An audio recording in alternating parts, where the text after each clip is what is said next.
Betty Dibia is Channels TV South Africa Bureau Chief. Well, moving on now, we still have our eyes very much on the food crisis in South Sudan, and aid agencies are warning that war and the collapsing economy have left some 100,000 people facing starvation.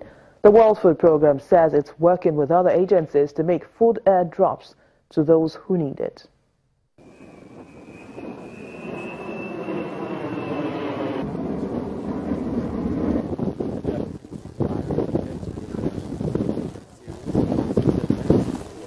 WFP is delivering now 259 metric ton, which is a full ration for 1 month of the three major commodities, that is cereal, pulses and vegetable oil, plus the CSB++, which is distributed to the children aged 6 to 59 months for combating malnutrition.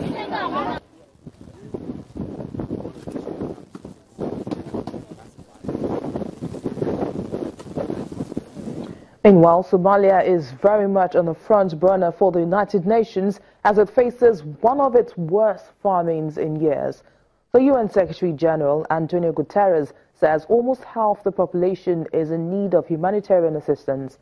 The UN's representative in South Sudan, David Shearer, says the country's leaders are failing the people and neglecting their duty. But this is also a moment of hope. It's a moment of hope because Somalia is turning the page. A new president was elected. A new prime minister was appointed. There is a very strong commitment to enhance security and at the same time to enhance the capacity of the government to start to provide effective services to the population, requiring for that, of course, the solidarity of the international community. Ethiopia's government has dismissed claims by a rebel group about a cholera outbreak which has killed hundreds of people in recent days. Known as the Ogaden National Liberation Front, the group says on its website that more than 300 people have died from a cholera epidemic in the Ogaden in the last 72 hours.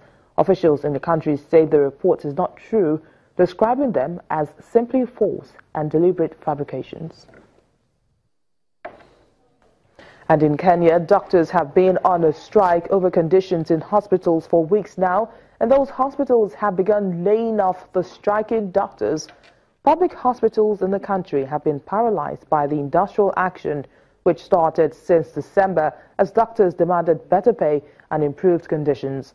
But hospitals are saying they're not taking any more of this, though the doctors' union says it has now signed the document needed to end the 3-month strike. They want the government to also do the same, but authorities are insistent that the deadline for accepting an agreed 50% pay rise offer was over as at 2 days ago. Now let's bring things back here in Nigeria, where it's been a busy day at the Kaduna airport following the temporary closure of the Nnamdi Azikiwe airport in Abuja. Local airlines are arriving in their numbers as about 16 inbound and 16 outbound flights operated before noon. Most passengers have mixed feelings about the transit arrangements, while some are excited as the bus and train services are free. About 5 passenger loads of buses have departed out of Kaduna for Abuja, while many other passengers have chosen to join the train from Kaduna to Abuja. Channels Television's aviation correspondent Bukola Jo Ketumbi is in Kaduna, where she's monitoring the situation at the airport. It has really been a very busy day at the Kaduna airport, as local airlines are arriving in their numbers. Statistics from the Federal Airport Authority of Nigeria shows that about 16 flights have arrived and 16 flights have departed. And for most of the passengers, it's a whole new experience. For those coming from Abuja, you either come in by road or rail, then connect by taxi to the airport. And if you're arriving into Kaduna as well, if you are departing Kaduna, you have to go through the same route. This morning, those passengers departing from Kaduna were escorted by security services. For the international airlines, I think most of them have said that due to operational reasons, they're not willing to come this way except for Ethiopia. That's all we have heard. But I know that the authorities say they're trying to convince Lufthansa and British Airways, but Those airlines are still insisting that it's not about safety, it's about their operations. They would rather fly into Lagos for some of them. And the lot of traffic here will basically be the local airlines. Most people who are traveling this way do not have a choice to connect Abuja than pass to Kaduna. So a lot of local traffic will be coming in this way. It's expedient to say that Kaduna Airport is now the new Abuja. Still ahead on the program, Togolese football has one die-hard supporter and she goes by the name Mama Togo. We'll learn about her love for the country's most popular sport when we return. Do stay with us.